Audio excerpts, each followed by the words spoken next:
Well, thanks again for having me. It's great to be here and having a chance to talk about what I would describe as unprecedented times, and when you look at trying to compare this cycle to last cycle, or at least last midterm cycle, it's like plugging a square peg in a round hole, and that the world's changed.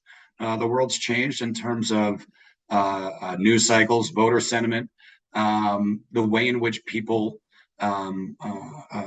digest content, obviously, as well. And the one elephant in the room since last midterm election is this pandemic that we all shared the experience together through. And what that did in relation to how it might affect this midterm cycle is that it helped, if anything, increase the proliferation of connected television consumption. More folks made the jump from traditional linear and pay TV to streaming as their primary source of content consumption due to the nature that we're all home. And that was the way in which everybody was now watching their favorite TV, where they want, when they want, and how they want. This obviously presents an opportunity for political advertisers to take advantage of this new reality. And how do we do that the right way? How do we make sure that we are taking advantages of what CTV has to offer? For example, with CTV, obviously you can target much closer to the way you do with digital. We also know, obviously, that there's been some changes in the way that folks like Facebook and Google accept political advertising. So while you have CTV viewership increasing, you also have the ability for political advertisers to find the right voter in the right geo, on the right screen at the right time, in a way they might not have been able to in previous cycles. And therefore, as I mentioned, it's a massive opportunity to be able to find that audience they used to be able to find on local news, on broadcast, and now reach them when they're watching their local news streaming, or when they're watching live sports streaming, or when they're watching something on demand. And so that obviously requires a shift in strategy amongst buyers and how to take advantage of this opportunity. The other thing that I've noticed this cycle, and this is probably learnings that the buying community was able to gain from last cycle, is that when buying connected television programmatically, you have control at your fingertips. You have the ability to scale when needed. You have the ability to launch at a moment's notice. You have the ability to pump spend, decrease spend, augment targeting, shift strategy in a very rapid fashion. And in addition, because there has been this increase in viewership in CTV, that means there are more impressions available. And I think a lot of savvy political buyers know that now that we're in that get out the vote stage, these last 33 days to the election, I believe, who's counting, they know that if they have the setup the right way, and they have the key relationships with the necessary publishers and SSPs like us at Magnite, they will be able to activate and scale as needed when they need it, which I believe has allowed them the ability to hold back a little bit and wait for the right moment to strike. CTV is such a impactful environment, right? It's when people are purposefully viewing. They're leaned back, but they're leaned in. The ads tend to resonate better, and you're really able to deliver a message that could drive people down a purchase funnel or drive people down the intention towards voting for a particular candidate or a special issue, whatever it may be. Now, you raised a lot of important topics there. With political campaigns, they often work on a very compressed cycle, try to get their name out there, try to get name recognition. And so how does Magnite work with these campaigns on their media buys, especially amid this shift to automation or programmatic buying that we're seeing? I really think it's about, as I mentioned, having a consultative approach. As an SSP, we sit in a very unique place, right? We have an understanding of all of our publishers and where they are in terms of inventory availability, in terms of pricing. And ultimately, we also try to make sure that our partners have all the tools they might need at their disposal. So while automation is key and I think incredibly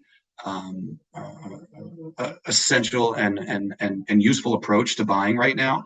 We also offer the ability for them to do managed service because sometimes it might be a bandwidth issue. Sometimes you might need to know you're going to deliver in a certain area for a certain campaign. So at Magnite, our focus has been, let's make sure we have everything they might need to succeed at their disposal. So if they want to do managed service, we can do that. If they want to do one-to-one deals with publishers or set up PGs or have us help with some third-party audience segmentation and targeting, we can do that. But the basic setup, which I find to be what is probably most useful and efficient, is we worked well in advance to create customized deal libraries for all of our key partners in DC and a number of the agencies around the country, as well as our DSP partners, providing for them an always-on, multi-pub private marketplace that is comprised of every publisher across our portfolio that accepts political without needing creative approval. So if I'm agency X or buyer Y, I have this holy Bible, if you will, of supply deals that they know what's in there, and they're able to launch when they need it without even having to talk to us. Essentially, the way we try to set it up is the work should already be done in that our friends on the buying side are getting inundated with requests, deals, and needs from their campaigns and clients every single moment of every day. The last thing they really have time for is to then reach out to partners like us to then get those deals set up. So the idea was, let's work in advance. Let's try to have an understanding of what you're going to need when the going gets tough and we get into the nitty gritty, which we're very much in right now, and make sure they have tools at their fingertips that allow them to get going. Now, of course, there are publishers that do require creative approval, that do require a few extra steps in order to have their supply available for these buyers to activate against and win in a programmatic environment. So our team has tried to, as I mentioned before, simplify that process where we are kind of the gatekeepers of approvals.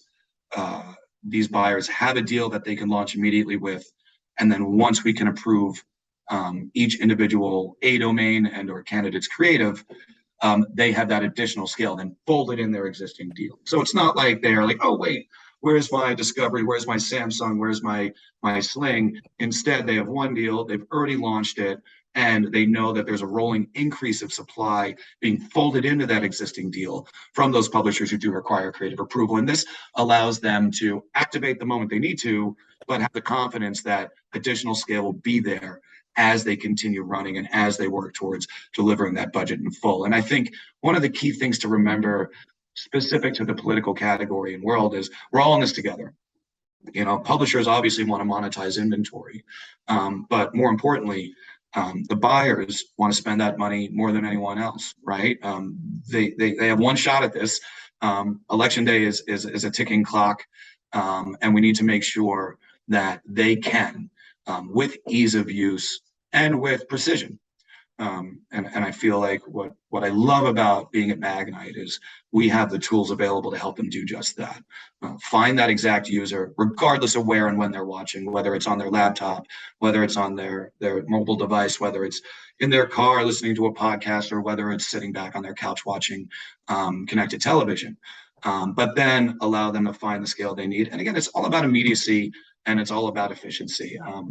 Time is of the essence, so we tried to make it so that they didn't waste any when it comes to finding the supply they need when they need it. And finally, Dan, have there been any interesting surprises about this year's midterms or any learnings that'll shape future election cycles in a couple of years? You know, maybe we'll be in a cookieless environment with Google. I don't know. What kinds of things do you foresee?